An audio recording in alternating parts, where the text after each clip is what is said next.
Hello दोस्तों। UPSI 2021 chapter number 2 संविधान का चैप्टर नंबर 2 संघ और उसका राज्य क्षेत्र तथा नागरिकता। संविधान का भाग 1 भाग 3 कवर करने वाले हैं आज हम।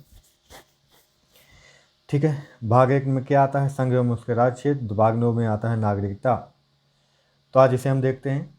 इन दोनों चैप्टर को आज ख़त्म कर लेंगे, फिर इसके क्वेश्चन भी हो सके करवाऊँगा मैं। ठीक है, क्योंकि चैप्टर 1 के मैंने क्वेश्चन करवाए थे। तो पहले देखते हैं इसके बारे में। भारतीय संघ और उसका राज्य क्षेत्र। भारतीय राज्य संघ है, भारत राज्यों का संघ है। उसमें 28 राज्य, 8 केंद्र शासित प्रदेश शामिल हैं। संविधान का भाग 1 प्रथम अनुसूची। संविधान का भाग 1 किस में आता है? प्रथम अनुसूची में। अनुच्छेद 1 से 4 संघ और उसके क्षेत्र इसमें आता है। भाग 1 में क्या है? संघ और इसके क्षेत्र है। भाग अनुच्छेद 1 के अनुसार इंडिया अर्थात भारत राज्यों का संघ होगा। राज्य और उसके राज्य क्षेत्र वे होंगे जो पहली अनुसूची में वे निर्दिष्ट हैं। भारत के राज्यों में अर्जित किए गए अन्य राज्य क्षेत्र शामिल होंगे। भारत के राज्यों में अर्जित किए गए अन्य राज्य क्षेत्र शामिल होंगे। बात समझ रहे हो? भारत के राज्य क्षेत्र में जो भी क्षेत्र अर्जित किए गए हैं, जो भी क्षेत्र ग्रहण किए गए, वो अन्य राज्य क्षेत्र में शामिल होंगे। अनुच्छेद 2 क्या बोलता है? भारत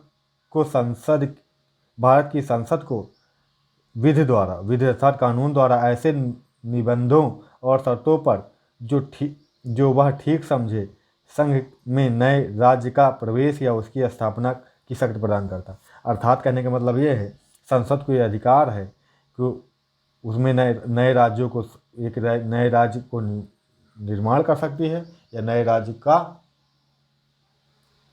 पुराने राज्यों किसी राज्य क्षेत्र में मिला सकती है। बात समझ रहे हो? इसको मैं उदाहरण द्वारा समझा सकता हूँ। जैसे यूपी से पहले यूपी था, यूपी से उत्तराखंड बना, ये संसद द्वारा किया गया। अब संसद चाहे तो उत्तराखंड को फिर यूपी में मिला दे, ऐसा कर सकती है वो, इसके शक्ति है उसे सब अनुच्छेद 2 के अनुसार। अनुच्छेद नंबर 3 बोलता है भारतीय संसद विधि द्वारा नए राज्यों का निर्माण वर्तमान राज्यों के क्षेत्रों, सीमाओं या नामों में परिवर्तन कर सकते हैं। नाम बदल सकती है संसद, उसके क्षेत्रों में अर्थात उनके एरिया में परिवर्तन कर सकती है और नए राज्यों का निर्माण भी कर सकती है। राज्य पुनर्गठन क्या बोलता है? स्वतंत्रता प्राप्ति के बाद देशी रियासत और विशिष्ट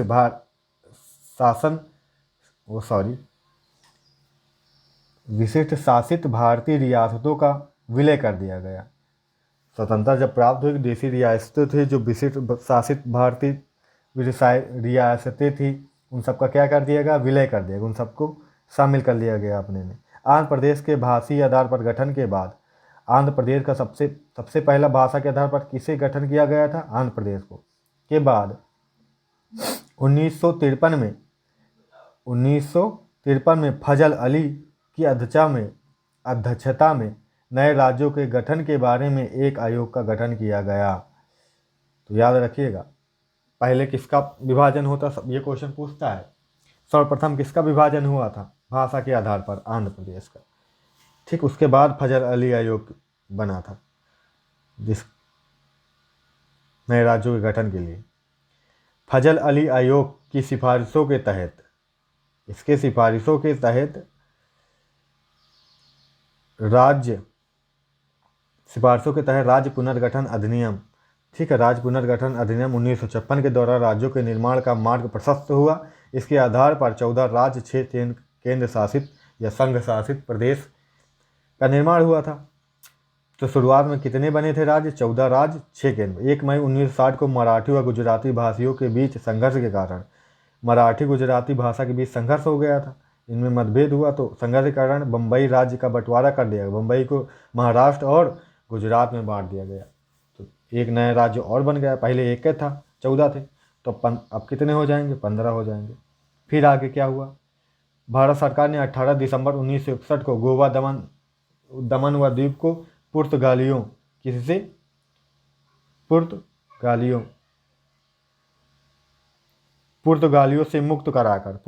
से मुक्त कराकर पुर्तगालियों से मुक्त करा, उन पर पूर्ण अधिकार कर लिया। दमन द्वीप और गोवा को यानी 2 राज्य और मिल गए।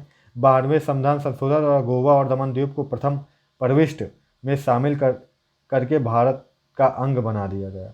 इस संविधान संशोधन द्वारा 12वें संविधान संशोधन द्वारा इनको अपने में शामिल किया गया। ठीक, हालांकि नए राज्य को शामिल करने के लिए संविधान संशोधन की आवश्यकता नहीं होती। जब कोई विशेष अधिकार देने होते हैं तभी तब संशोधन करने की आवश्यकता होती है। तो याद रखिएगा ये बात हुई। नागा आंदोलन के कारण असम को विभाजित करके 1 दिसंबर 1963 में नागालैंड को अलग राज्य बनाया गया। नागालैंड को अलग राज्य बनाया गया और इसके लिए भी संशोधन किया गया। इसे भी विशेष राज्य का दर्जा दिया गया, लेकिन बाद में उसे कैंसिल करके हटा दिया गया। 1 नवंबर 1966 में पंजाब को विभाजित करके पंजाबी भाषा एवं हरियाणा हिंदी भाषा 2 राज्य बताए गए। ये सारे विभाजन भाषा के आधार पर हो रहे हैं। ठीक है, हिंदी वालों को हरियाणा दिया गया, पंजाबी वालों को पंजाब।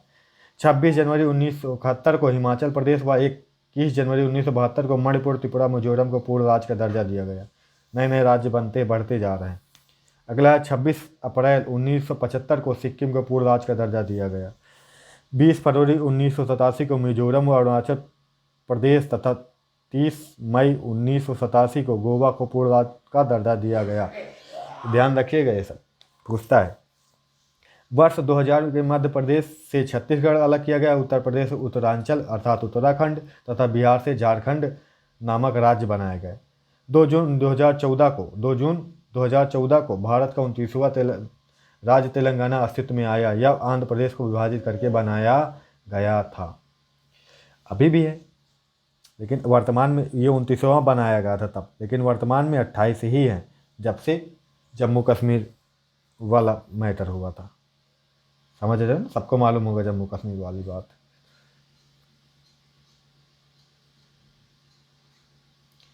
चलो आप इसको देखते हैं। दिख रहा है, लाइट लग रही बराबर। लाइट खोल लेते हैं हम और अब ठीक है। जम्मू कश्मीर और लद्दाख 2 केंद्र शासित प्रदेश हैं। भारतीय संविधान द्वारा जम्मू कश्मीर को अनुच्छेद 370 के अंतर्गत विशेष दर्जा प्रदान किया गया था। राज्य द्वारा निर्मित एक संविधान सभा द्वारा जम्मू कश्मीर के लिए एक पृथक संविधान का निर्माण किया गया, जो 26 जनवरी 1957 से अस्तित्व में आया था। 31 अक्टूबर 2019 को जम्मू कश्मीर तथा लद्दाख भारत के 2 केंद्र शासित प्रदेश के रूप में अस्तित्व में आए। इस संदर्भ में केंद्रीय गृह मंत्रालय द्वारा 5 अगस्त 2019 को संसद में जम्मू कश्मीर पुनर्गठन विधेयक 2019 पेश किया गया था तथा संसद द्वारा पारित होने के पश्चात 9 अगस्त 2019 को इसे राष्ट्रपति ने अपनी मंजूरी प्रदान कर दी। ठीक है, इस तहत जम्मू कश्मीर पुनर्गठन अधिनियम 2019 के तहत जम्मू और कश्मीर राज्य को 2 केंद्र शासित प्रदेशों विधानसभाओं के साथ जम्मू और कश्मीर केंद्र शासित प्रदेश तथा बिना विधानसभा के लद्दाख घोषित किया। अगर जम्मू कश्मीर विधानसभा होगी, लद्दाख में विधानसभा नहीं होगी। विधानसभा होगी अर्थात मुख्यमंत्री भी होगा। लद्दाख के केंद्र शासित प्रदेश में 2 जिले कारगिल और लेह। लद्दाख में कितने जिले हैं? 2 जिले केंद्र शासित और लेह हैं, सिर्फ 2 ही जिले लद्दाख में। जबकि जम्मू कश्मीर केंद्र शासित प्रदेश में मौजूदा जम्मू कश्मीर राज्य के क्षेत्र शामिल होंगे। ठीक है, लद्दाख में सिर्फ 2 ही जिले शामिल, बाकी सब जम्मू कश्मीर। दोनों केंद्र शासित प्रदेश के लिए 2 उपराज्यपाल लेफ्टिनेंट गवर्नर नियुक्त किए जाएंगे, कर भी दिए गए हैं अब तो। उल्लेखनीय है कि इससे पूर्व 5 अगस्त 2019 को राष्ट्रपति द्वारा जारी एक आदेश के तहत जम्मू कश्मीर को विशेष दर्जा प्रदान करने वाले संविधान के अनुच्छेद 370 के अधिकांश प्रावधानों 370(1) को छोड़कर को समाप्त कर दिया गया था, जिसके साथ ही अनुच्छेद 35 से भी स्वतः समाप्त हो गया। ठीक है, ये संविधान संशोधन द्वारा ये किया गया। 370(1) और 335(a) भी समाप्त हुआ। ठीक है, 5 अगस्त को पेश किया गया था ना। जम्मू कश्मीर लद्दाख के गठन के बाद गिरीश चंद्र मुर्मू वर्तमान में मनोज सिन्हा हैं। गिरीश चंद्र मुर्मू प्रथम बने थे, फिर वर्तमान में मनोज सिन्हा को जम्मू कश्मीर तथा राधा कृष्ण माथुर को लद्दाख का पहला उपराज्यपाल बनाया गया। आगे देख लेते हैं। दादरा और नगर हवेली एवं दमन द्वीप विलय अधिनियम 2019। इस अधिनियम के तहत केंद्र शासित प्रदेश दादरा या दादर नगर हवेली को दमन और दीव को एक साथ मिला दिया गया। विलय के पश्चात वर्तमान में इसका नाम दादरा और नगर हवेली तथा दमन और दीव कर दिया गया। ठीक है, जिसकी राजधानी दमन है। इसकी राजधानी क्या है? दमन। इसके विलय के से वर्तमान में केंद्र शासित प्रदेशों की संख्या 8 हो गई है। यह नवनिर्मित या गठित केंद्र शासित प्रदेश 26 जनवरी 2020 से अस्तित्व में आया। 2020 से ये अस्तित्व में आया है। नागरिकता भाग 1 हमारा समाप्त होता है। नागरिकता भाग 2, संविधान का भाग 2, नागरिकता अनुच्छेद 5 से 11 तक है। भारत का संविधान संघात्मक है, फिर भी यहाँ के नागरिकों को एकल नागरिकता प्राप्त है। संघात्मक राज्य भारत है हमारा। भारत का संविधान कैसा है? संघात्मक। और नागरिकता कैसे प्राप्त है? एकल, सिंगल सिटीजनशिप। नागरिकता की प्राप्ति भारतीय नागरिकता अधिनियम 1955 में नागरिकता प्राप्त हुई। निम्न प्रावधान किए गए। कौन कौन से प्रावधान हैं? जन्म आधारित, जन्म से मिल जाती है नागरिकता। ठीक है, जब कोई भी व्यक्ति का जन्म भारत में 26 जनवरी 1950 के बाद हुआ तो वह जन्म से ही भारत का नागरिक होगा। राजनयिकों एवं शत्रु विदेशियों के बच्चों इसके अपवाद हैं। इसके क्या है? अपवाद। राजनयिक या शत्रु विदेशी, अर्थात जो अंग्रेज वगैरह थे, जो यहाँ पे महिलाओं के साथ शादी करके, वो सब इसके अपवाद हैं। ठीक है, समझ रहे हो?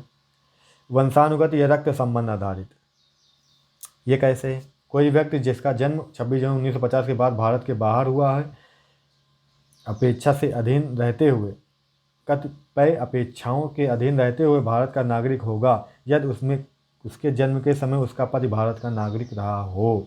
ठीक है, अगर जन्म के समय उसका बाप उसका भारत का नागरिक था, पिता, तो बच्चा भी क्या है? भारत का नागरिक होगा, चाहे वो विदेश में ही क्यों ना हुआ हो। पंजीकरण आधारित, पंजीकरण करवा के भी नागरिकता ली जा सकती है। जो व्यक्ति अविभाजित भारत के अलावा किसी भी देश में निवास करते हों, भारतीय मूल के हों, वो पंजीकरण करके ले सकते हैं। भारतीय मूल के व्यक्ति जो आवेदन से पूर्व भारत के औपचारिक रूप से 7 वर्ष से अगर निवास भी कर रहे हैं भारत में, ठीक है, तो भी नागरिकता के लिए अप्लाई कर सकते हैं। जो महिला भारतीय नागरिक से विवाह करती हो, जैसे कोई महिला है उसने किसी भारतीय से शादी रचा ली है, तो वो नागरिकता के लिए अप्लाई कर सकती है। आगे बात समझ में? यही बात बोल रहा है। भारतीय नागरिकों के बच्चे हैं, जो कोई भारत का नागरिक था उसके बच्चे हैं कोई, ठीक है, जैसे मैं जाके कहीं बस जाऊँ, मेरे बच्चे पैदा हों, मैं यहाँ का था, मेरी नागरिकता यहाँ की थी, तो मेरे बच्चे यहाँ के लिए अप्लाई वैसे भी हो जाएंगे। पर जैसे मैंने वहाँ की नागरिकता ले ली, तो वो भी अप्लाई कर सकते हैं। जो राष्ट्रमंडल के राज्यों के वयस्क नागरिक हों, राष्ट्रमंडल राज्य के वयस्क नागरिक हों, वो भी नागरिकता के अप्लाई कर रहे हैं। देशीयकरण द्वारा।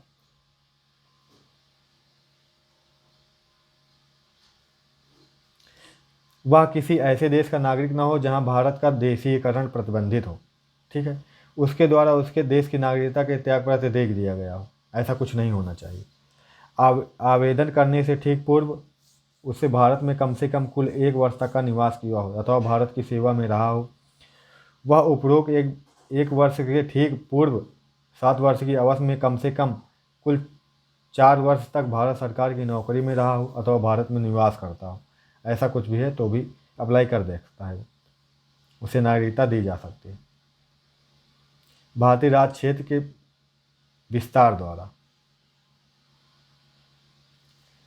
यदि कोई राज्य भारत का अंग बन जाता है तो भारत सरकार आदेश द्वारा निर्दिष्ट कर सकती है कि उसके परिणाम स्वरूप कौन व्यक्ति भारत के नागरिक बन सकते हैं। ठीक है, 1986 में भारतीय नागरिकता अधिनियम 1955 में संशोधन किया गया, जिसमें निम्न प्रावधान किए गए। कौन कौन से?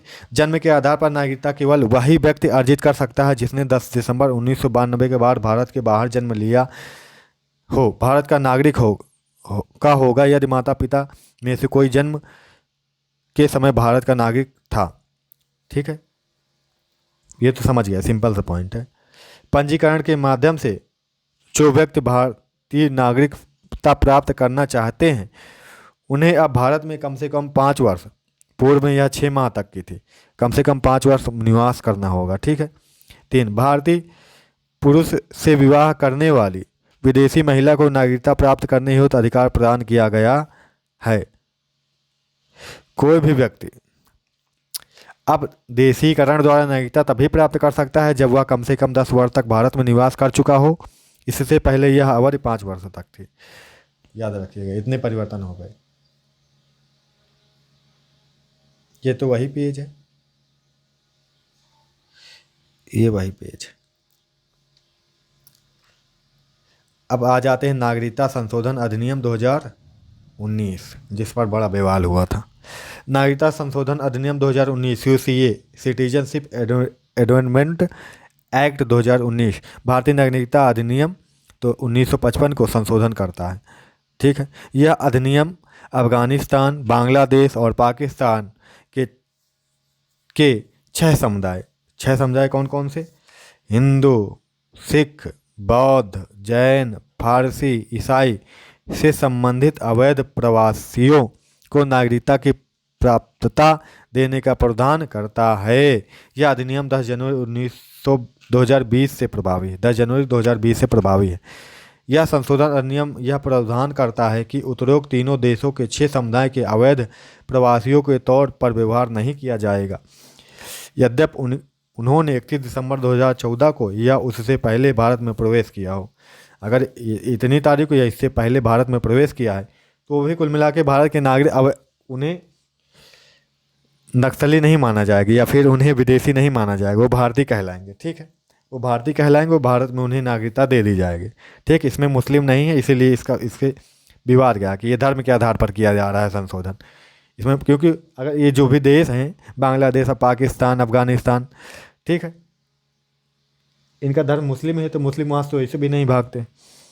ठीक है, इसलिए इसके अतिरिक्त इन समूह के लोगों के लिए देशीकरण की अवधि को 6 वर्ष से घटाकर 5 वर्ष किया गया। ठीक है, इसके अंतर्गत वे लोग नागरिकता प्राप्त के योग्य होंगे जो संविधान की 6ठी अनुसूची में शामिल असम, मेघालय, मिजोरम या त्रिपुरा के कुछ आदिवासी क्षेत्रों या इनर लाइन परमिट के अंतर्गत आने वाले क्षेत्रों अरुणाचल प्रदेश, मिजोरम, नागालैंड में नहीं आते, वही शामिल होंगे। अच्छा, इन ई वाले शामिल नहीं होंगे, याद रखना। नोट, गृह मंत्रालय के अनुसार पाकिस्तान के लोग भारत की नागरिकता लेने में सबसे आगे रहे हैं। सरकारी आंकड़े 2019 के अनुसार विगत 6 वर्षों में 2830 पाकिस्तानी नागरिकों को, ठीक है, नागरिकों और 1912 अफगानी नागरिकों तथा 172 बांग्लादेशी नागरिकों को भारतीय नागरिकता दी गई है। सबसे ज़्यादा पाकिस्तानी रहे हैं 6 वर्षों में ना, पाकिस्तान में नहीं रहना चाहते। नागरिकता की समाप्ति कब होगी? या तो खुद परित्याग कर दे, स्वेच्छा से छोड़ दे, तब नागरिकता समाप्त हो जाएगी, या फिर और वैरवसान अर्थात जब कोई भारतीय नागरिक स्वेच्छा से किसी अन्य देश की नागरिकता ग्रहण कर लेता तो भारत की नागरिकता अपने आप समाप्त हो जाती है। वंचित की जाए ना, भारत सरकार द्वारा उसे नागरिकता छीन ली जाए तो नागरिकता छीने के बहुत सारे कारण हो सकते हैं। ये निम्न कारण है। ठीक है, प्रवासी भारतीय नागरिकता अर्थात यह योजना भारतीय मूल के व्यक्ति, PIO जिसे बोलते हैं, को overseas citizen of India OCI का दर्जा देती है। इसका उद्देश्य भारतीय मूल के व्यक्तियों को आजीवन वीजा मुक्त भारत की यात्रा की सुविधा और विभिन्न प्रकार के शैक्षणिक, आर्थिक, प्रथा, सांस्कृतिक लाभ प्रदान करना है। अनादिवासी भारतीय, नॉन रेसिडेंट इंडियन NRI ऐसे व्यक्ति जो अस्थायी रूप से भारत के बाहर रह रहे हों, इनके पास नागरिकता और मतदान जैसे अधिकार होते हैं। ठीक है, अर्थात ये भारत की हैं लेकिन बाहर रह रहे हैं अस्थायी रूप से। प्रवासी भारतीय कौन होते हैं? PIO personal of Indian origin, ये ऐसे व्यक्ति हैं जो अस्थायी रूप से विदेश में रहते हैं लेकिन इनके माता पिता कभी भारत के नागरिक थे। ये भी आपको ध्यान में रखना है। तो ये चैप्टर हमारे ख़त्म हो जाते हैं। आशा करते समझ आया होंगे। ये सारे आपको कंप्लीट कर लेने हैं।